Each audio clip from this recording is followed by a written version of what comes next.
Welcome back to the Cleats and Carpool podcast, the podcast where we break down youth baseball, life in the dugout, and why the snack bag is basically the team MVP. I'm your host, Coach Brian, and assistant coach on my son Xander's 12U travel baseball team. And today, I'm joined by my co-host, the man himself. I'm back. What's up, everyone? Dude, I was just about to drop another killer intro for you, and you blew it. By the way, why the hell are you wearing your glasses indoors? My bad, bro. I feel drippy today. Glad to be back. Well, I'm glad you're back as well, brother. I honestly think that people were getting sick of just seeing me. Yeah, I can see that. Anyways, today we're hitting a big one, selecting the right team or organization for your kid. We're not just talking the best team with all the shiny trophies and the highlight reels, but the one that actually fits. We're talking culture over wins, red flags, questions to ask coaches, and when it's time to hit the eject button. Parents driving to tournaments, coaches building rosters, players dreaming big. This one's for you. Let's dive into the episode.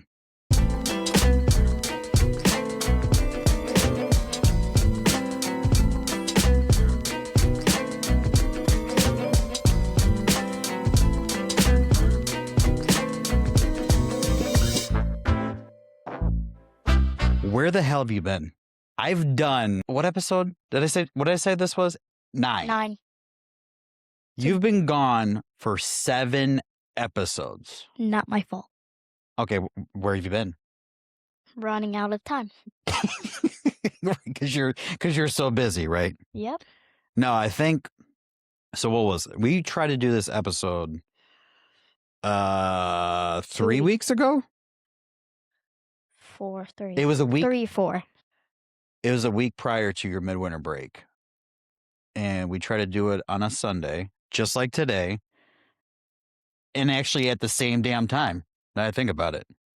It was at the same time, and then we ran out of time. We were like, It was no. like 6:30, 6 o'clock. Yeah. And Had some bowl of spaghetti, and then we tried to do it. I was just tired after the spaghetti. What is it called? Shut up. What is it called? No. You said biscotti? No. No, I'm actually glad we finally got this going, which I think moving forward, if we can get the in-person podcast together, we're going to try to do it like I was telling you. At least if you're at your mom's, we might have something set up for you at there while we could do it here. And we could just do a side-by-side, more or less. Mm-hmm. But we need to figure that part out because I'm tired of just doing it by myself. You're lonely. You need me. I wouldn't necessarily say that. You would. But yes, it is enjoyable when you're here and we can knock out an episode or two. So this is a big episode. I think it's an important one that a lot of people overlook is culture, good team culture, and what to look out for and why it is important than a lot of things. So we've actually, you never even heard of the word culture. We've preached the idea of what the examples are. And I think you over the years, you've understand like, oh yeah, that's good. That's a good environment. That's a good culture. But we just never used the actual word. So what even is culture on a team? It's not some fancy word that coaches like to throw around. The best way to describe in the littlest terms, it's the vibe, right? The unwritten rules. It's the shared values, the beliefs and behaviors that everyone on the team wants to live by. Think of it as like the way we do things around here, how coaches interact with players, how teammates support each other when things are not going as well as like we want to, how parents behave on the sidelines, how we handle wins and losses, how we celebrate a team's hit or maybe even an error. Do we pick them up or we just look the other way? Whatever the focus is it on fun, learning, effort? And in my opinion, one of the biggest one is respect. Or is it how we approach grinding for wins? Is it to win at all costs or are we there just for development? We get to, is it high fives and encouragement or are we getting side eyes and passing the blame? Does that make sense? In baseball, a good culture can mean, are the dugouts loud? You know, are you getting the support when we're down 5-0? You know, like how many games have we been down? 5-0, 6-0, and then our attitudes are down, our beliefs are down. Or we've had days where we're down nothing, and then it's like, no, we're not done. We're hammering this out because everyone had the belief in each other. That no one, you know, that they never stopped believing in yourselves and like in you. Like, hey, we have a chance here. That's part of a good sign of good culture, you know. Then there's like pouting with their heads down after striking out, and now they're scared to swing. You know, those can be signs of a little bit of bad culture. Even a good culture are the kids safe? Feel safe to mess up. Does that make sense? Like, is my coach going to get in my? I was about to screw it. Is my coach going to get into my ass about messing up? You know what I mean? I believe if kids can feel safe in messing up, they play looser. They communicate better, and realistically, they stick around much longer. Without good culture, your team's like a bad carpool. Everyone's yelling directions. No one's listening. And you end up at the wrong damn diamond.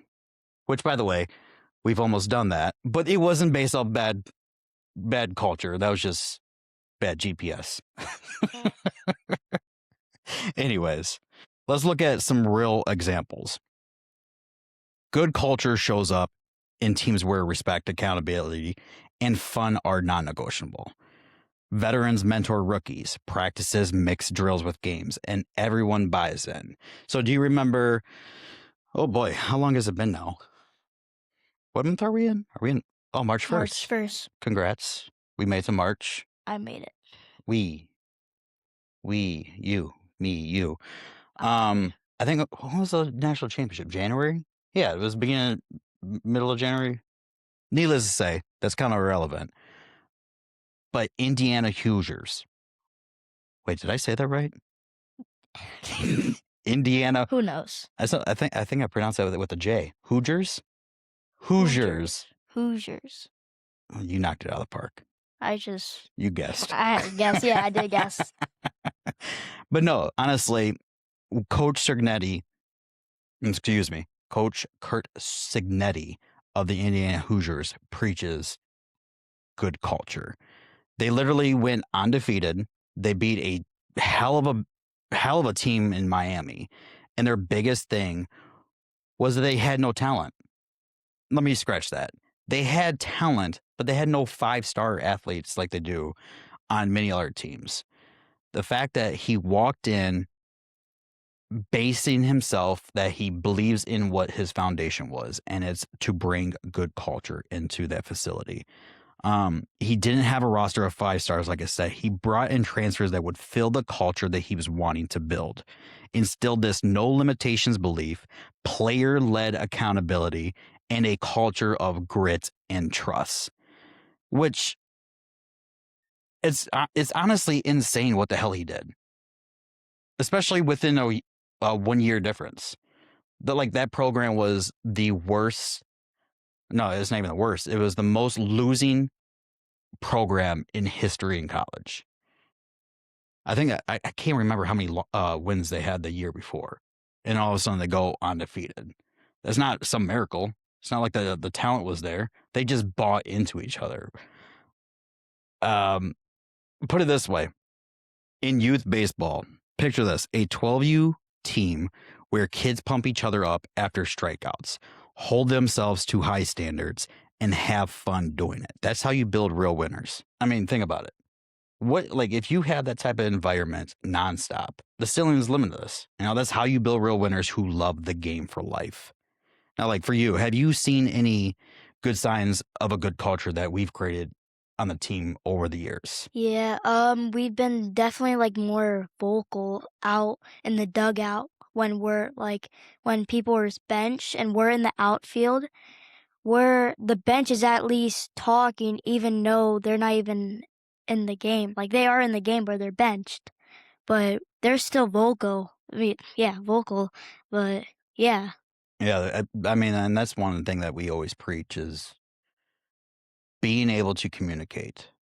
Like I said, if we were down 2-3 runs, the energy's still got to be there. It's got to be constant. Like until the last pitch is thrown and we get a strikeout, we end the game, whatever the case may be. We have to have that 0 to 100 energy, being there for each other, picking each other up. Do you have anything else? That's a good one because I mean, communication. A team without no communication, what do you think is going to happen? You know what I mean? It's all about chemistry. Another thing that I have in mind is we strike out, we still give each other like high fives in the dugout. Some of us is like sitting on the bench, even though they're like had a bad game or they just got out or something like that. Yeah. We give each other high fives because we know we put the effort in hitting and Yeah. all that. Absolutely. Excuse me. One thing that we started doing, or I think I even said something because I wanted something in the dugout, is we score. Meet them at the door. We meet them at the door. And I think that was one thing that like I wanted to see more like we call it dugout etiquette. On how do we carry ourselves in the dugout, not just on the field and all that stuff. And I had mentioned to you, or not you, but the team years ago now. Might have been like maybe 9 year, maybe. Sounds about right. It's like a lot of times we would score, bring a run in, and before you know it, everyone's like sitting on the bench, like waiting for their turn. I'm like, what the hell are we doing? or just like spitting seeds on the ground or something like that. Right. Like, hey, we just scored. We got to run. Let's go meet him at the door, give him a high five, a little pat on the ass cheek or something. You know what I mean? Like, but like, and now, like, I don't even have to say it anymore. Right. Like, cause you guys bought into that belief. I'm like, hell yeah, we just got to run. Let's go congratulate our guy for getting on base. And then when that guy that just brought him in, we're bringing him over. You know what I mean? Like that's good culture. That's an example of good culture. And I think at the time, I don't think I was trying to create a good culture per se. It was just, it's the vibe. It's the vibe of a good culture. I also have like one more thing about good culture. Go for it. Is when we're hitting, we're not just sitting on the bench. We're also getting on the fence and cheering. Hell yeah. And even for the catchers, even though like it's a hot or July, June day, still get up on the fence and cheer for your teammates. Hell yeah. When the guys are out on defense, like there's yeah, because like like with our team, we'll have two guys typically in the dugout. They can either be on the bench, not paying attention, or they can also be on the fence, even chatting with the coaches. Yeah. Like you could be chatting with the coaches and like hear us talking like, hey, what we're seeing, what we're looking for. And then at the same time, you're also getting better. You're getting better because you're seeing the experience from others. Like, oh man, I think I've done that before. Yeah. Or, oh, I missed the relay because this, or I wasn't in position. Now you just seen it firsthand of something like that going on.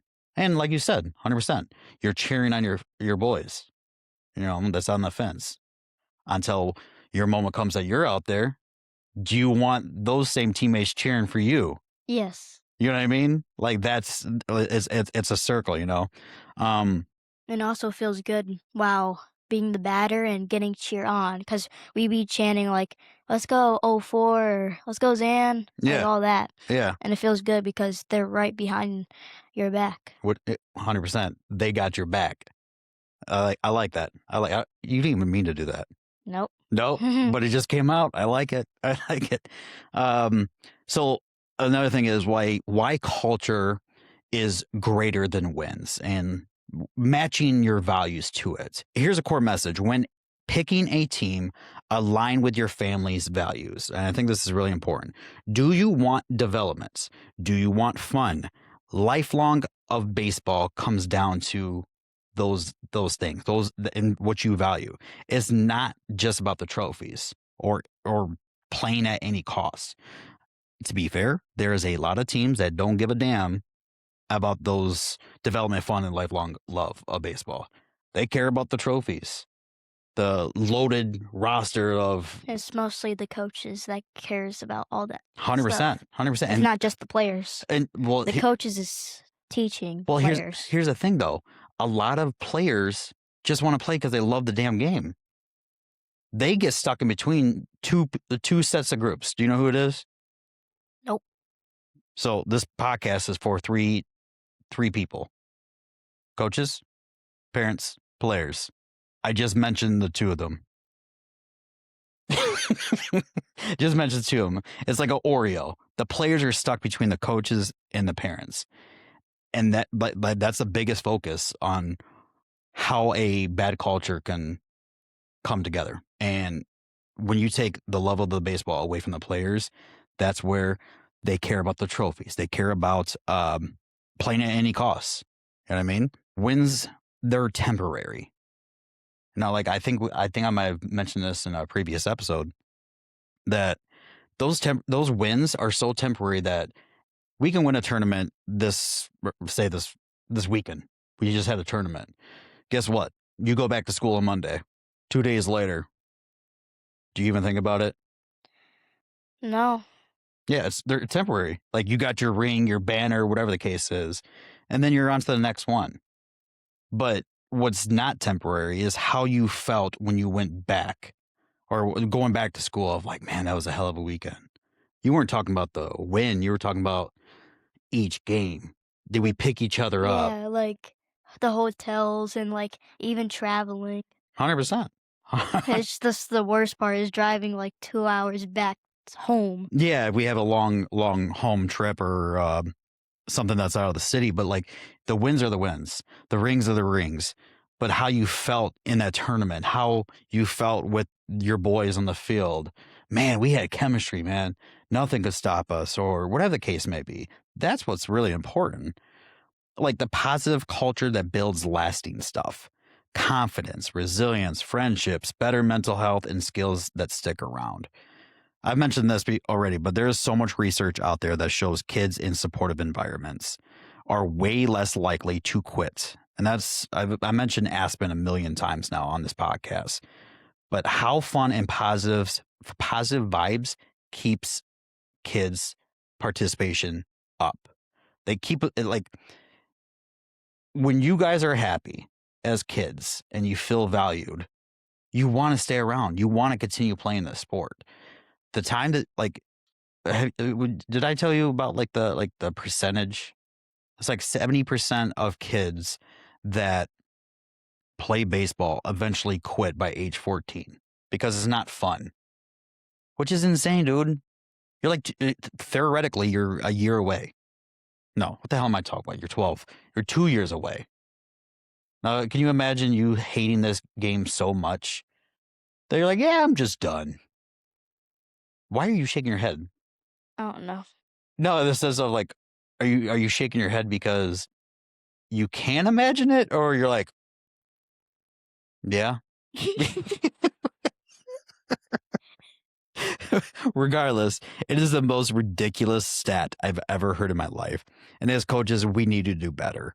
Like at the end of the day, it comes down to us and realistically the parents as well. But positive cultures reduce anxiety and depression, boosts self-esteem, and teaches life skills like teamwork and grit, and even lowers injury risk by promoting balance and rest. Studies link good team cohesion to higher satisfaction, meaning like how close are we? As far as like cohesion, to like link it to higher satisfaction, motivation, and long-term love for the game. Kids stay involved into high school and beyond, reaping physical and emotional benefits. Long story short, all of this plays into good culture. Like I couldn't imagine any of you boys wanting to quit the game, or at least on our team, just because that was missing from our team or any teams that we might be looking for to be on, or even in high school. Even in high school, like when you guys get into high school and you start playing ball, I would hate for you guys to decide that you want to stop because your head coach killed your vibe, killed your love for this game. And at the end of the day, I'll repeat this over and over, it comes back to good culture, or it's going to be a bad culture or toxic culture. And I think what a lot of families look for, and I was talking about how they look for winning teams. They think winning teams are good cultures. Sometimes winning teams are not good cultures. But families, please match your family values with the team you're looking for. Like prioritizing fun, respect, multi-sport balance, being able to multiply. Like, for example, a lot of teams out there don't let their kids play other sports. Let that one soak in, brother. Like, for example, you're wanting to play football next year, and you already played baseball and basketball. I wanted to play this year. You're in 6th grade, brother. At least for. I don't want to play I don't want to play tackle next year. What do you want to put a ballet dress on and play? Why not? We're getting a little off subject, but because I haven't played flag. I can't go right to tackle if I don't know. Like, I know the rules of football, but I don't know really like about football, like how it is and how if I you're saying really like like actually it. playing wise. Yeah, because I just play with my friends, but I don't really play an actual game. Brother, put it this way. I never played any sports until I was 8th grade because I was a shy kid. I went through 7th grade. It doesn't matter when you start playing. As long as you love it, you put those shoulder pads on, bro, you're going to feel some type of way like, okay, I'm ready to lower my shoulder pads in this guy's helmet right now. So that's irrelevant. When you start going to football practices, you're like, what the hell was I saying to my dad a year ago? No, I get what you're saying though. Let's get back on topic. Talk to baseball to football. Yeah, right. Okay, let's get back. Let's get back into what we were talking about. So when it comes to matching your family's values, I mentioned multi-sport balance, but also like, which I love. Have you been watching Coach Rack? Yes. Like how he's actually been bringing, which I love. He's doing incredible content right now. He's brought into his faith, talking about Jesus and God and stuff like that. And that matters too. Like if you are a spiritual person and you're high on your faith, why would you not want to look for your faith and community focus onto a team that you're looking to join? You know what I mean? Mm-hmm. And shout out to Coach Rack. He ain't going to see this. Yeah, he ain't going to see this, but I think what he's doing is really powerful and really good stuff. When stuff like those things, it just clicks. Your kid feels like they belong, not like they're forcing to be on this team. You know what I mean? Stuff like that is big when choosing a team. You want alignment with what matters to your family. If your values are effort, kindness, and growth over cutthroat winning, or the win at all cost culture will clash. No matter the trophies. It doesn't even matter. Like, it doesn't even matter how many you win. It will always clash with whether a team has good culture or bad culture. A mismatched culture can burn your kid out fast. Like, then that's one of the top reasons why kids want to quit is because they're burnt out. The game killed the joy and made them dread the sport that they actually loved. To the point they don't even love the sport. They just want to quit. They want to play another sport. But the right culture or team that preaches good culture, it will reignite passion and builds champions for life, simply. So one tip for assessing if a team has good culture is go to a practice, observe a practice. Are kids engaged? Are they smiling? Are they supporting each other? You can talk honestly to current people that's with the organization or the teams. Do they rave about the support or do they complain about the drama? Are they doing like extra work or do they have space to do stuff? Yeah, absolutely. Heck, even if the parents look miserable, the kids probably are too. Facts. Wins are fun, sure, but winning team with toxic vibes, it burns kids out quicker than a 10-game losing streak. Balance is key. Aim for a place where high fives happen. Win or lose. God, you got to get better with this. I know what you're about to say, but I don't want to mess up. So You're fine, brother. You're fine. I'm fine. So here are some things to look for in teams that matches your values. Coaches leading by example, staying calm when things hit the fan, praising effort over results, and building genuine connections with every kid. Like teaching sportsmanship by cheering for opponents' good plays. Like I do that. I literally caught myself doing that yesterday. Yeah. You had your basketball game, and a couple shots. Like it's hard to like, hey, good shot. Like I did that a couple times to what I said about number 5. Yeah. Yeah, like number 5 was a baller yesterday at Zan's basketball game. Just naturally, I'm like, man, respect to him. That was a hell of a shot. Or also, he was a nuisance on defense, but that's one thing. Teammates lifting each other up. No clicks, just real raw support. Think post-game huddles where everyone shares one thing they did well.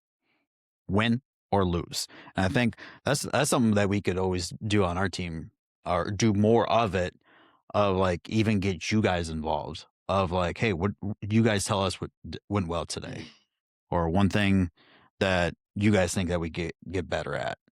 You know what I mean? Teams that have an emphasis on growth, celebrating personal best, like improving your swing mechanics, or showing hustle, not just reflecting on the scoreboard, which that comes on both sides when it comes to coaches and parents. Everything relies on what the scoreboard says, but there's hidden things behind that, which should get mentioned more. Programs that encourage multi-sport play, like I said earlier, rest and fun team bonding activities instead of year-round specialization. You know, like that could be, pizza parties or silly, wacky challenges. Values like respect, humility, hard work, and accountability and inclusivity are front and center. Maybe even a team motto like effort over everything, or team first. You know what I mean? Do you have a motto?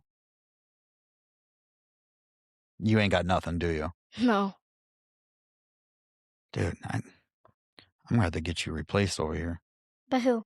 By who? Yeah. I don't know. I did 7 episodes by myself. I fit. That's your excuse? You ain't got no creative motto right now off the top of your dome. Nope. Last episode you had one. What was that? Be you. That was the motto.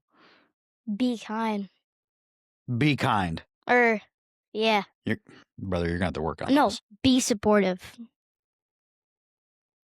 1, 2, 3. Be supportive. In travel baseball, chasing the best team with elite wins can mean stress, clicks, and kids potentially hating the game they once loved. Pick a culture that matches what you value. Support over screaming, development over dominance. Zan, do you have anything to add there? No. Brothers, Jesus. I'll say this. If I was you, I would rather lose with my buddies and laugh about it than feel miserable. I was about to say that. It just sounded better coming out of my mouth, huh? Yeah, I was about to say that, but yeah. For coaches, I want you guys to preach that wins are temporary, and that shaping a good culture shapes who your kid becomes, who your player becomes. So make sure we are stressing that. So let's look for warning signs of toxic programs, and also when to leave. So how do you spot a program that's all shine and no substance? Let's look at these red signs. Red signs? Red flags. Yelling coaches who tear down more than they build up. Over punishing. Favoritism based on talent, not effort. And the big one we see from teams is ignoring safety. Safety.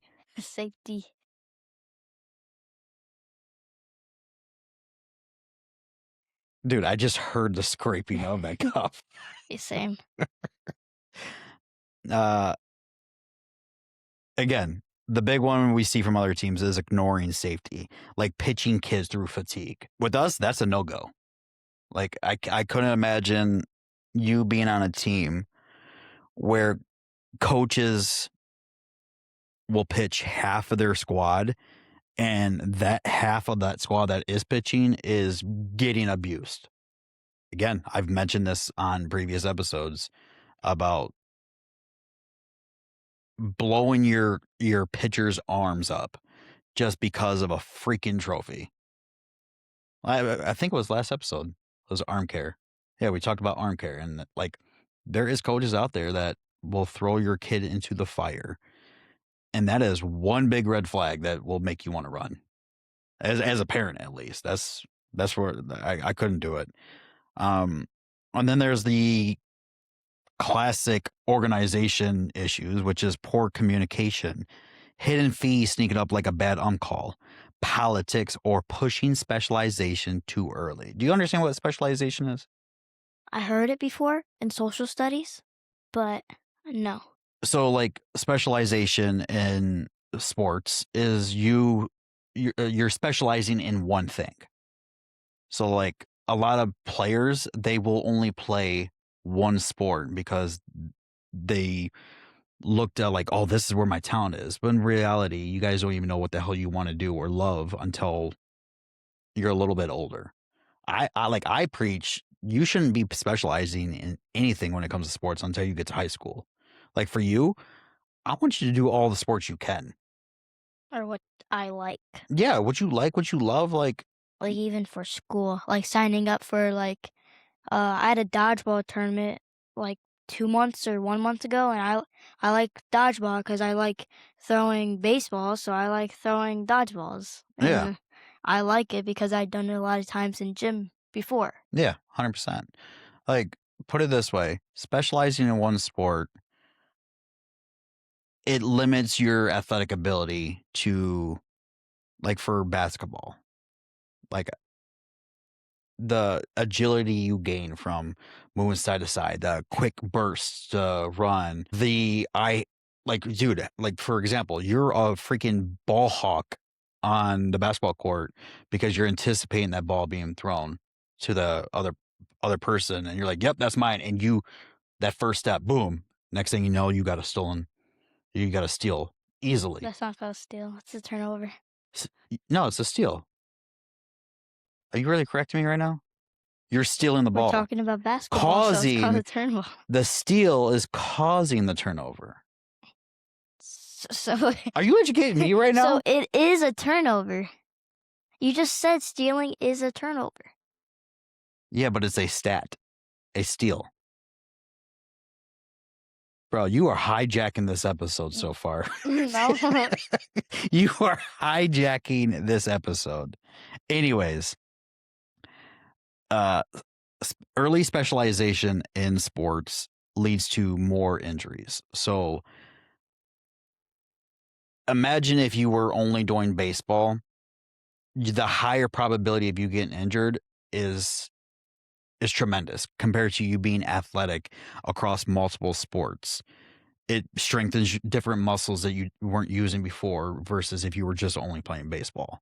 Without a doubt, like me and your mother both played 3 sports all through. Well, I started in 8th grade. Mama Bear, I think she started playing in 7th grade, but she played softball like even when she was way younger.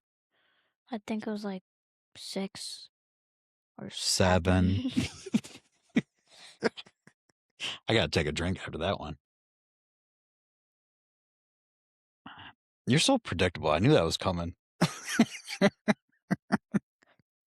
The American Sports Medicine Institute says nearly 45% of 11 to 14-year-olds report arm pain. That's okay. Put it this way. That's nearly half of our team.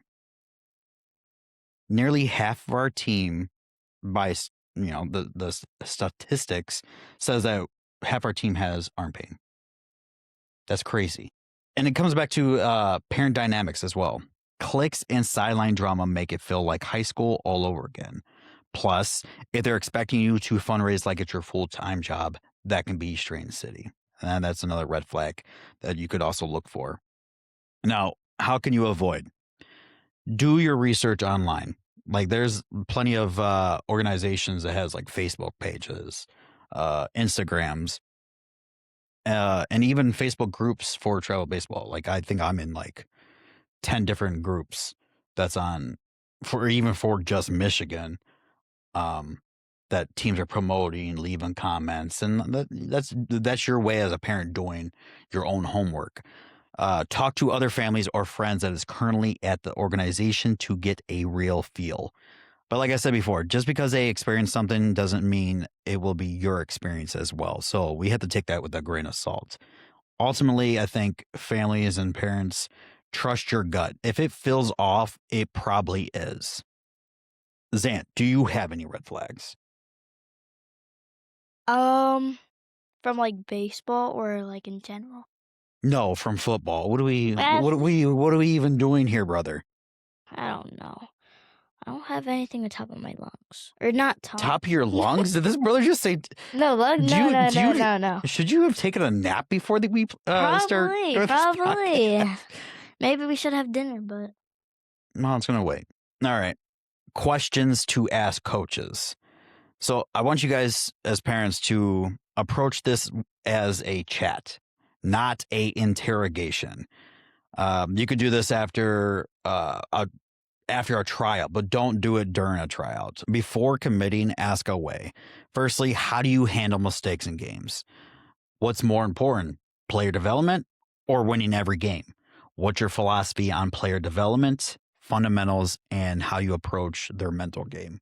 And I think a lot of teams avoid boosting their kids' mental game in general. I think a lot of coaches kill their kids' mental game more than they do bring it up. And like you got to think too, what's the percentage I always tell you, like how much of this game is mental? It's freaking 90%. 80 to 90% mental. Everything is done mental.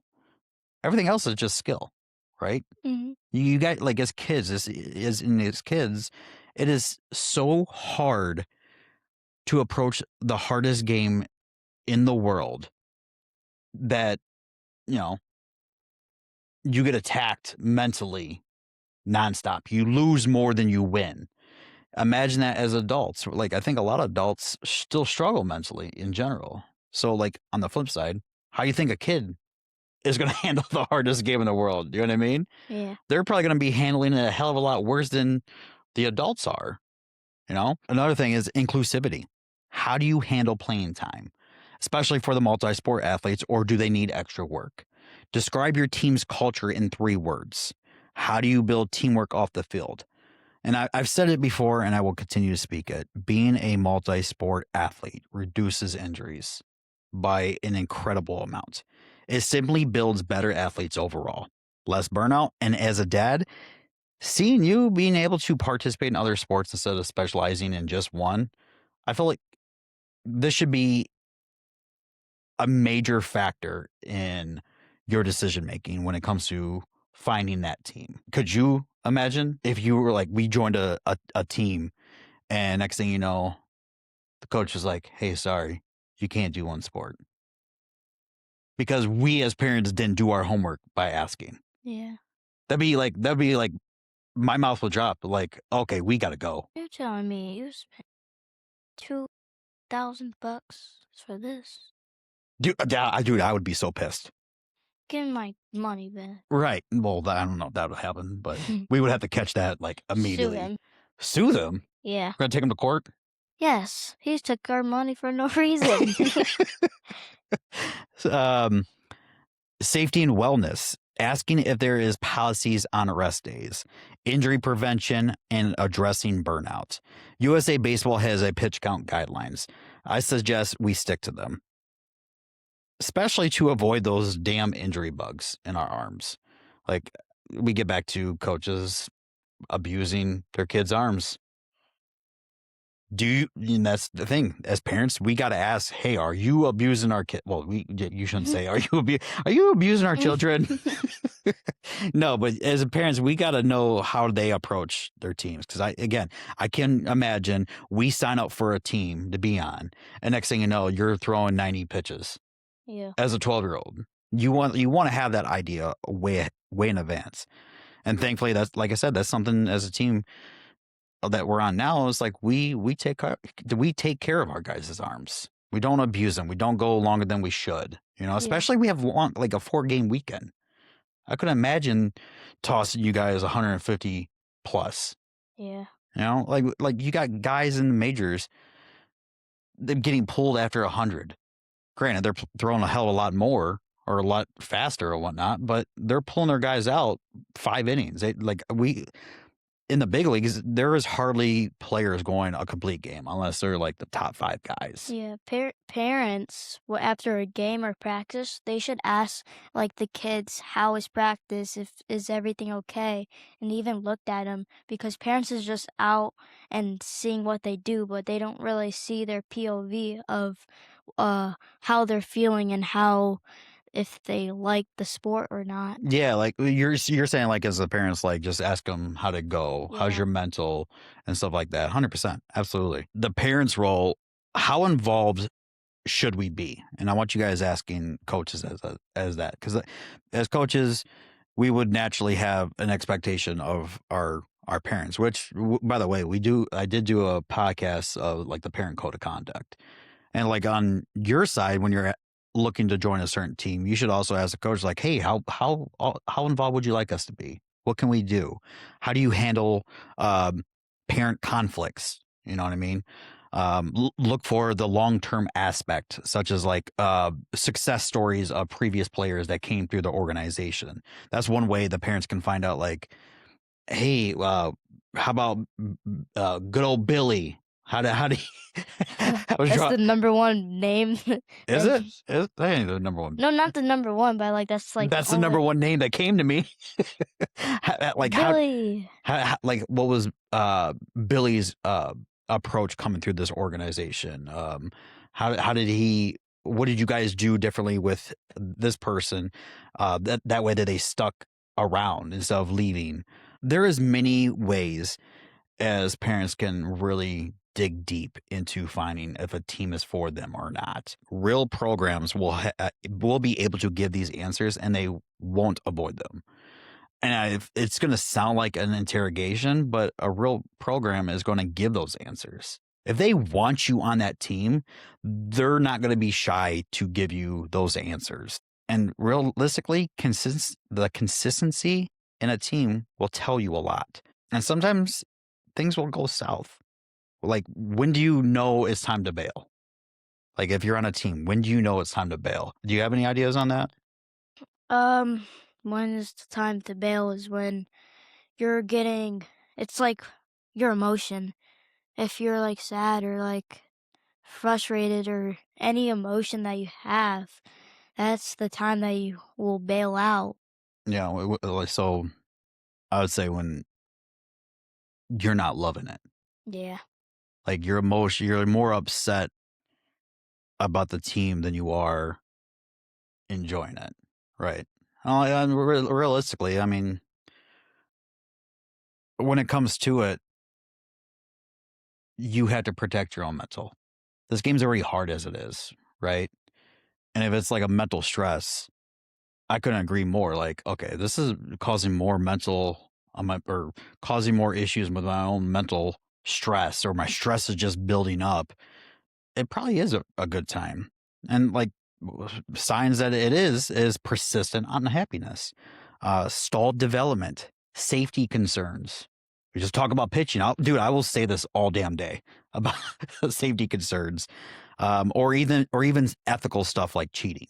If your kid's coming home feeling anxious or dreading games or not improving because they're scared to try, I think that's a result of a toxic situation. A high turnover, constant complaining about burnouts. I suggest you run. What was that? It's like running. Yeah, Running Man over here. I can't run in a chair. No, I've never seen that done.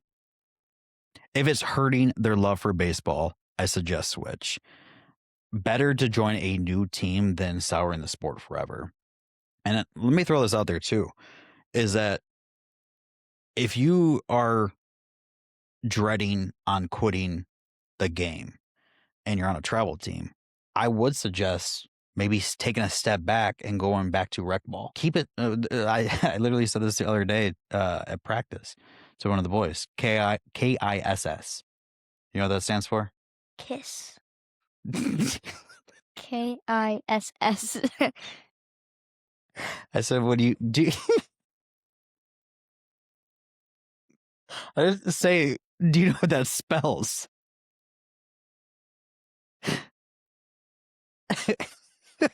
You were so proud of yourself just now. No, Kiss. no, KISS is an acronym for Keep It Simple Stupid. You got tears in your eyes? You cannot say KISS. My goodness. But no, it stands for Keep It Simple Stupid. Sometimes we tend to overcomplicate things more than we need to. And if like travel ball is getting to be too much, I don't want you to quit the sport. I'd rather you just, hey, let's take a step back. You know what I mean? Put it this way. Studies have shown kids who move to better fit programs, they often see a huge boost in happiness and performance. So if that even correlates to how you're feeling, or when it comes to travel ball, it can be too much, please take a step back or move to a better fit team. I can't preach that enough. Timing to leave is respected and highly important. If you're choosing to leave a team, do it between seasons if possible. But mid-season, if it's urgent, and I want to say urgent, it could be like, I don't know, it could be along the lines of like arm abuse, the safety concerns, or major risk or major injury risk. Do it. Just get out of there, find a new team, and take your losses when it comes the time and money that you already invested. Get the hell out of that situation. And put it this way, we should exit gracefully. Communicate professionally. Fulfill the signed on commitments. Like, we sign contracts, we're going to be with that team as long as we can. We might as well finish out that season and then proceed to seek recommendations for other teams as well. And one thing I do want to address, and I want to emphasize this, is loyalty. And I think a lot of teams, or a lot of, well, at least when it comes to men, we care about loyalty. Mm-hmm. The word that keeps getting brought up everywhere I look regarding this subject, while I was like going over notes and putting this together, I want you to know that it is okay to prioritize your son's well-being and your family's over the ideal of being loyal. I think there's a lot of pride when it comes to men that, like, no, I'm loyal. We're loyal to this team. It's like, not if at the end of the day it's hurting us. You get what I'm saying? For example, if you're in a relationship and you no longer feel valued or respected, it's simply toxic. You know what I mean? Like, if you're in that type of relationship, you're going to, like, okay, I'm done. I'm getting the hell out of here. Bye-bye. Say it again. Bye-bye. Bye-bye. Exactly. Like, don't let the idea of being loyal to a team or have your hopes up thinking things will get better. It's like, okay, you've seen it. You moved on, or we should move on at least. But do what you think is right for everyone's happiness. And when I say everyone, that is mom, that is dad, that is son. Hell, I mean, if they're siblings, do it for what's best for your family. Don't be selfish and think you're protecting the kid and you just want to stay because that's like, if it's affecting everybody, then you should go. You know what I mean? If coach's motivation sounds like a bad action movie drill sergeant and the sideline parents are more intense than the Game 7 ump, hit that eject button. Life's too short to be dealing with bad vibes. Let's put it that way. So let's look into tips for coaches, parents, and players. Parents, support, do not pressure. Model good sportsmanship. Kids, at the end of the day, watch you. Which is hilarious. This is a nice little backstory. But me and Zan's relationship it's a handful. Whoa. No, I will say certain things. Well, I will do and say certain things, and then all of a sudden, he starts mocking me right back. Like if I say, Xander, give me your phone. Give me your phone. Where is it? Give me your phone. Go ahead. Now you repeat it. Give me your phone. Where is it? Phone. Where is it? You know what? Go to your room. Go to your I'm going to get the ruler. Where's the ruler? Needless to say, the kid has watched me, knows my mannerisms, knows what gets under my skin, and I love him for it because it's a little me. It makes me laugh and all that stuff. But when we get back to outside the goofiness between us, Zan is looking up to me at certain things. He's watching what I do.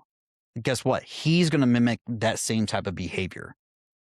You get what I'm saying? Mm-hmm. Like you're gonna see how hard I work, or hell, it could be like saving money, and that's another thing. Like you see how like I spend money, and it's like, for example, we'll throw out Legos. You just looked at a Lego bill and we're like, yeah, we gotta have that. It's like, brother, that's a lot of money. But now we go out, you're like, man, that's $100 for only 400 pieces. Nah, that ain't worth it. Like, so like what I'm getting at is parents, just know that your son or your child or whatever the case is looking up to you. They watch you closely. They are a sponge. Even though like when they like we think like the younger they are sponges, they will continue to learn from us until you'll continue to learn from me, your mother, whomever, until you're 18, 19, 20. And guess what? You'll go off to college and you'll come back home, wherever the case is. Guess what? You'll still be doing the same thing. You'll still looking at like, well, dad's out of shape. Why do I got to be out of shape? You know what I mean? Mm-hmm. Coaches, positive reinforcement over constant criticism. Track their growth, not just the stats. Yeah, the stats. We can look at the stats to see what they're looking at, but there's more behind it of like, hey, where were they? Where were they? Like, are they getting better? Are they like they came to us raw and now they're growing? And it's like, okay, the eye test.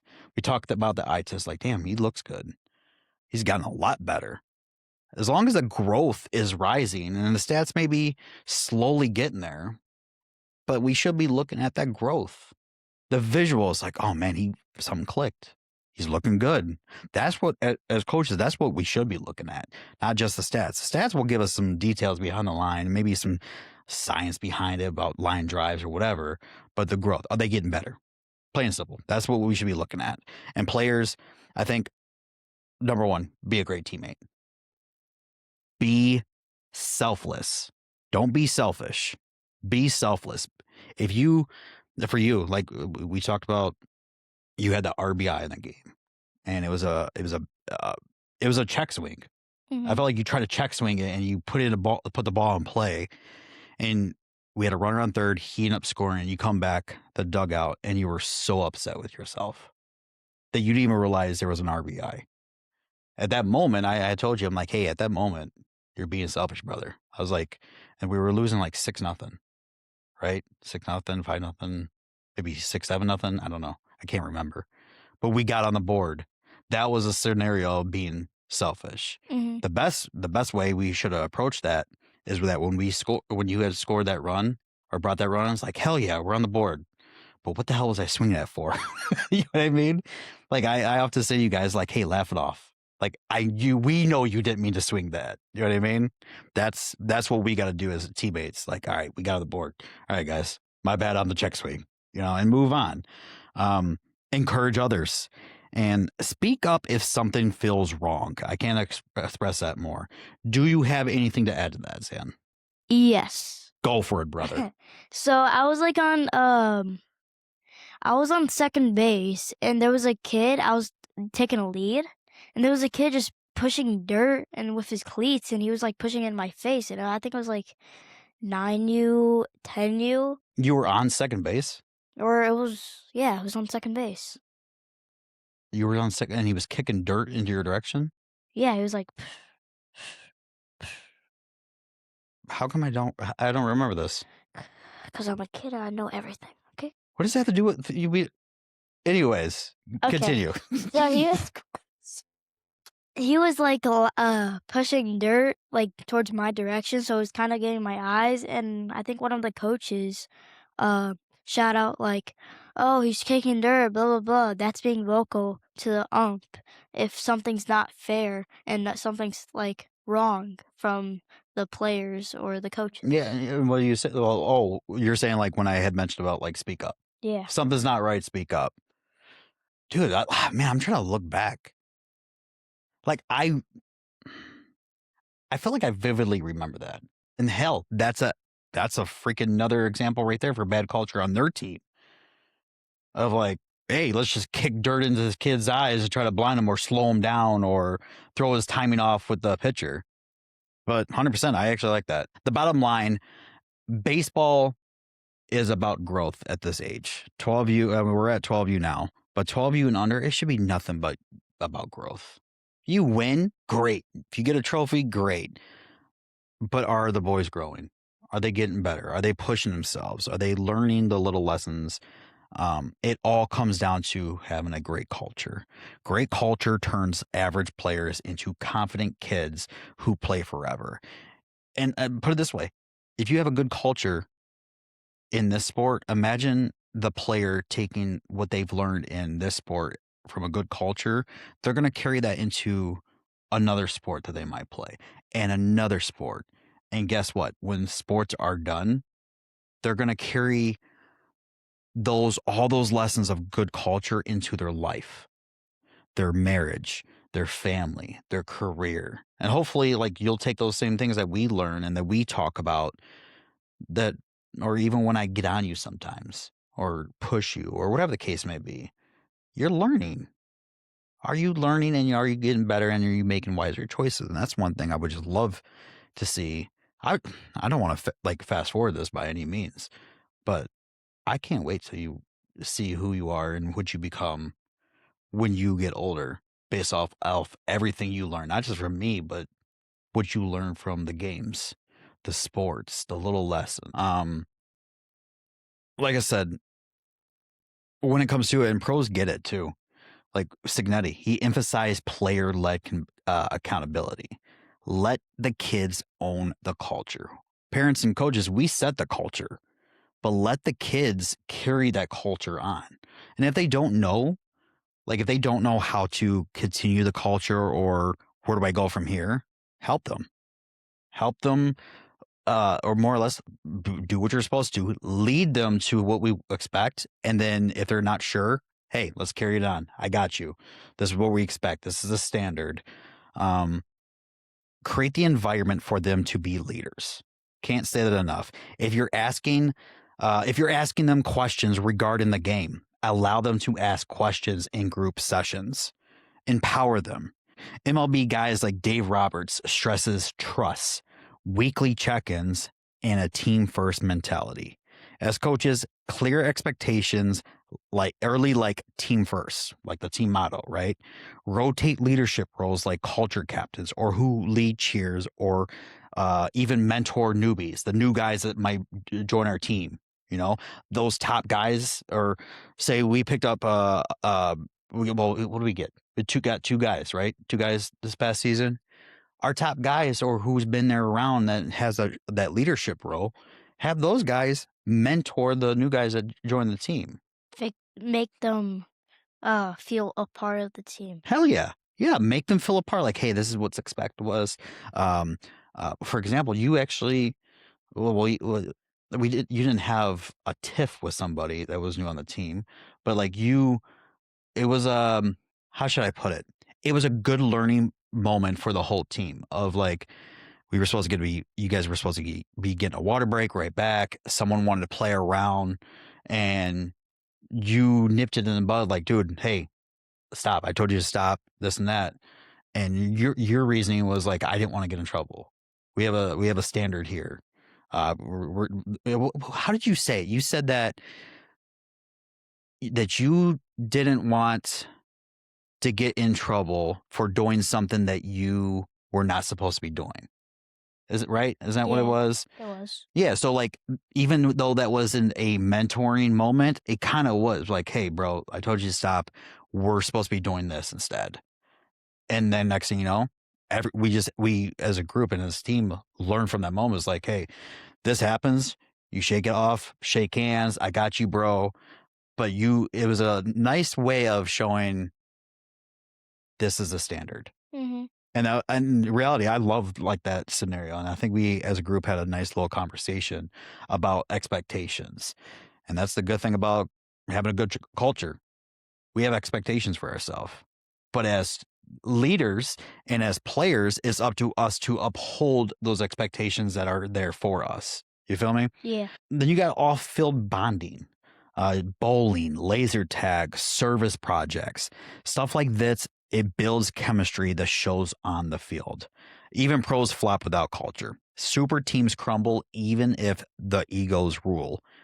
And parents, if you're living vicariously, maybe start an adult league. Maybe join men's or co-ed softball. You know, we need more umps that can take a joke. But there is a lot of parents that's out there that are living vicariously through their children. And that alone is toxic in itself. Like from a parent to a son, that's bad culture in general. You know what I mean? That's toxic in itself. And then like naturally your son is going to start resenting you as a parent. Like, do you want this more than me? Yeah. Like, you want to come out here and play? Like, it's going to happen if you don't channel it or chill the hell out about it. Let's wrap this up. I think, how long we've been going? It's probably been close to an hour, maybe 45. Culture's the secret sauce, folks. Examples like Indiana's epic run simply proved it. You don't have to have the best skills in the world on a team. You simply have to have a well-oiled machine that preaches good culture. When everybody buys in to the expectations, the standards, how we perform, the results will naturally come. Can you agree with that one? Yeah. 100%. Like pick the fit for your family over the flashy team, you know. Watch for red flags, ask good questions before you even think about joining another team, and figure out the team's philosophies, the coach's philosophies. I couldn't stress enough about those damn questions. It's going to feel naturally like you're interrogating a coach, but goddamn, you are making a big decision. You know what I mean? Yeah. Like as a parent, you are making a big decision, and it's an investment. Like for me and your mom, like we invest for you to play this sport, but we are making that investment for you just to prosper on it for those years later. Like, and as other parents, I don't want other parents to invest into a sport for the wrong reasons. And then when it comes down to it, it's going to be those questions asking those coaches on what they believe and what they trust and what they feel about these kids that they're about to adopt or become their second children. And remember, culture will always be greater than wins for the long haul. Zan, do you got a final word on this? No, not really. All I would like to say is comment your like favorite culture or any good culture or bad culture like you've seen or saw before, and yeah. I like that. Yeah, I mean, honestly, there's a lot of good teams, even professional teams. I can mention Bill Belichick with the Patriots. The guy had a dynasty with Tom Brady, but it was they never had like a top tier talent, but it was the culture that brought them those championships all those years ago. And then there's a lot of teams that with bad cultures or even bad coaches that really killed teams. So, but yeah, dude, I like that. I like that one. You were jumping ahead on me. Needless to say, couldn't say it better, brother. Yep. Well, folks, thanks for listening to the Cleats and Carpool podcast. Drop a review, share your stories, and hit us up on our socials at Cleats and Carpool podcast. Safe drives, good vibes, and choose wisely. Until next time, folks, we'll see you on the field. Take care.